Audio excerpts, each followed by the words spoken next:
आपने अगर बच्चियों की स्टेटमेंट के ऊपर उनको रवाना करना है तो let this be a uniform law, ताकि वालदैन को पता हो कि जी बच्चियों को ताला लगा के जाओ घर में।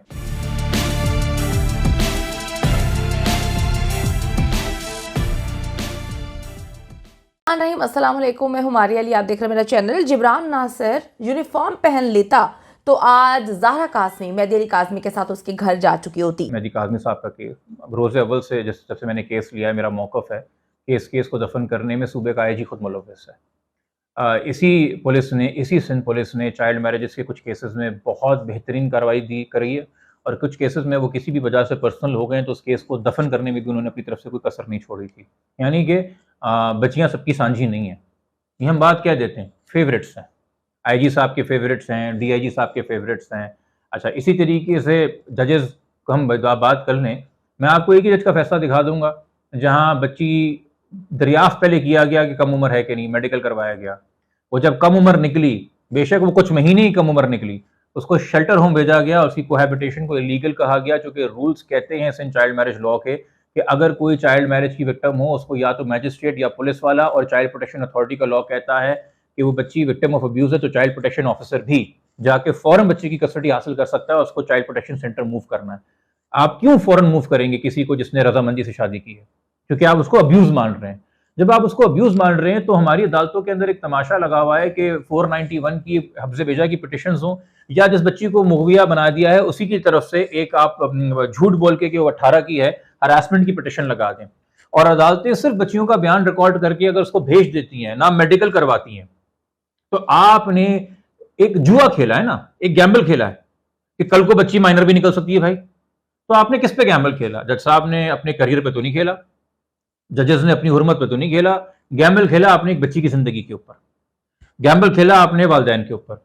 अच्छा, आपने मेडिकल अगर नहीं करवाया और सिर्फ बच्ची का आपने बयान देख लिया और तब आपने बच्ची को उसके साथ रवाना कर दिया, मगर आपने तस्दीक नहीं कराई, या अगर पुलिस ने रिपोर्ट भी जमा कराई हुई है कि जो निकाहनामा सर इस केस में ये जाली है, मैं एक जेन्युइन केस का हवाला दे रहा हूं कि जिस दिन वो केस निपटाया गया है उस दिन पुलिस की प्रोग्रेस रिपोर्ट फाइल में जमा हुई जिसमें कहा गया कि निकाहनामा जाली है, निकाह ख्वाह इस नाम का एग्जिस्ट नहीं करता, ये गवाह मौजूद नहीं है, ये निकाह यूसी में रजिस्टर्ड नहीं है। आपने उसको रवाना कर दिया पुलिस प्रोटेक्शन में। आपने किसको रवाना किया?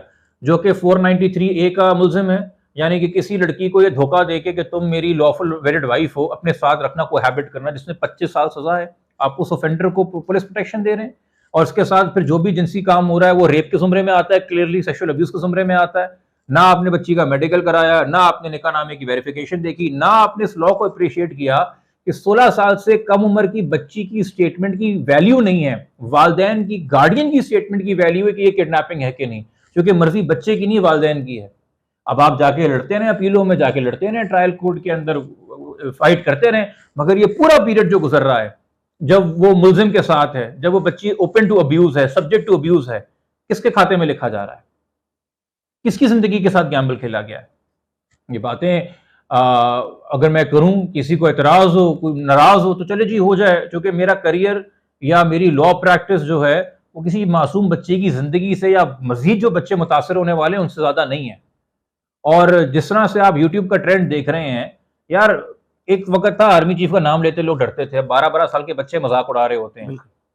मैं किसी का मजाक नहीं उड़ा रहा, मगर मैं हकीकत तो बता सकता हूं ना कि आप ऐसे हालात क्यों पैदा कर रहे हैं कि हर एक के मुंह में जबान है। फिर जब एक क्रेडिबिलिटी हिट होना शुरू हो जाएगी इदारे की, आप कितनी माओं को रोकेंगे, कितने वालदैन को रोकेंगे कि जज्बात अपने कंट्रोल में रखो, मत मीडिया के अंदर बात करो, अदालतों के हवाले से एहतराम करो, जो अपने वर्ड्स हैं उनको बड़ा नाप तोल के करो। से हम वकील हैं, हम करते हैं कि जी, चूंकि अगर अदालतें कॉन्ट्रोवर्शियल होगी तो फिर हम क्या कर रहे हैं ना बतौर वकील। बट अगर फैसले कॉन्ट्रोवर्शियल इस तरह के होंगे, या जिसको हम कह सकते हैं जुडिशियल हेस्ट, जल्दबाजी के फैसले, वेल थॉट आउट फैसले नहीं, बस निपटाओ कार्रवाई, ऐसे फैसले होंगे, उसके रिपल इफेक्ट्स तो आएंगे, तारीख तो लिखेगी। आप प्रेसिडेंट्स बना रहे हैं, उन प्रेसिडेंट्स का जिक्र होगा कि जी ऐसे ऐसे केस यूं तरीके से जो हो गए। फिर क्या फायदा 5 साल बाद, 6 साल बाद उस केस के अंदर सुप्रीम कोर्ट कहे कि नहीं यार ये गलत नहीं, ये सही हुआ था, बच्ची की तो जिंदगी हो गई जो खराब होनी थी, वालदैन की जिंदगी तो हो गई जो खराब होनी थी। ऐसे केसेस को डील करने के लिए कोई एसओपीज एग्जिस्ट नहीं करते। ऐसे केसेस को डील करने के लिए कोई मुल्क गिर सुप्रीम कोर्ट ने आज तक जुडिशियल कॉन्फ्रेंस नहीं रखी कि बच्चों को और औरतों के केसेस के अंदर हमने कैसे ऐड करना है, हमारा प्रोटोकॉल क्या होगा, हमारी तरजीहात क्या होंगी। ना सुप्रीम कोर्ट ऐसे किसी केसेस में हिम्मत करके थोड़ी सी जुडिशियल करेज दिखा के डिटेल्ड फैसले दे जिसमें कोई एसओपीज वजह करे कि जी ये सारे आप चेक्स करेंगे उसके बाद फिर आप फैसला करें। मैं ये नहीं कह रहा कि हर क्लेम वालदैन का कि बच्ची कम उम्र है सच्चा होता है। बहुत से वालदैन डॉक्यूमेंट्स बनाते हैं बच्ची की अगवा होने के बाद, 18-19 की बच्ची होती है, उसके अगवा होने के बाद डॉक्यूमेंट्स बना के उसको 14-15 का दिखाएंगे, ऐसे केसेस होते हैं। बट आपने तो ये कहते हैं, अंग्रेजी की कहावत है, err on the side of caution, फूक फूक के कदम रखो, ठीक है। तो हौले हौले चल ओ सनम, अगर गाने की उम्र, मफहूम बात का ये है, please ensure before you write off, before you pass a judgment. तो ये जो कि कंफ्यूजन है हमारे, मैं ये समझने से कासिर हूं कि जब आप किसी को सजा देते हैं किडनैपिंग की या किसी भी क्राइम की, तो आपने बियॉन्ड रीजनेबल डाउट ये स्टैब्लिश करना है कि जुर्म हुआ है, जिसको आप आसान लफ्जों में कि 99.9% जैसा डिटॉल बैक्टीरिया कोई भी बैक्टीरिया मारता है, एड में आता है, तो 99% 9% श्योर है, 100% अगर ना भी हो जज साहब कि ये, तब जाके आप सजा देंगे बियॉन्ड रीजनेबल डाउट। तो जब बच्ची की गवाही ट्रायल स्टेज के ऊपर सजा देने के लिए फर्दर इंक्वायरी का मैटर नहीं खोलती, ट्रैफिकिंग के ऑफेंस के लिए कानून खुद कहता है सेक्शन 7 बच्ची की कंसेंट मैटर नहीं करती। जब बच्ची की कंसेंट मैटर नहीं करती तो ट्रायल के ऊपर सजा देते हुए आप बच्ची की कंसेंट नहीं देखेंगे, वो डाउट पैदा नहीं कर सकती। किडनैपिंग के लिए बच्ची अगर 16 साल से कम उम्र की है तो ट्रायल केसेस में कन्विक्शन है, मैंने फैसले रखे थे अदालत के सामने, यानी कि बच्ची की स्टेटमेंट उस टाइम पे डाउट पैदा नहीं करेगी। आप चाइल्ड मैरिज की अगर बात करेंगे तो तब भी 18 साल से कम उम्र की बच्ची की कंसेंट नहीं है, उसकी कंसेंट डाउट पैदा नहीं करेगी। तो फिर बेल की स्टेज पे कैसे डाउट पैदा कर रही है?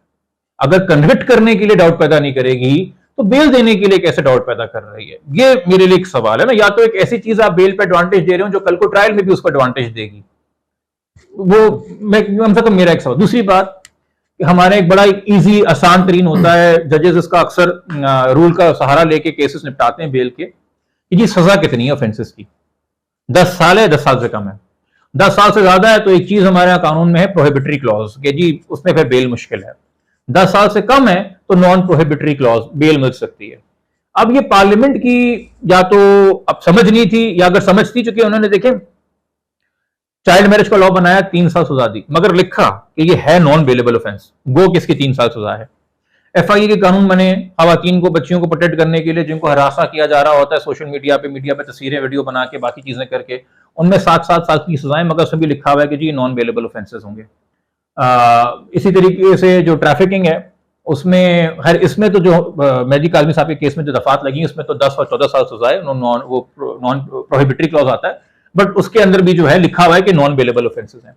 मगर जब लिख रही है पार्लियामान के नॉन बेलेबल है, तब भी आप उसको प्रोहिबिटरी क्लॉज के स्केल पे जज करते हैं और कहते हैं जी 10 साल से कम सजा है तो चलो जी बेल बनती है।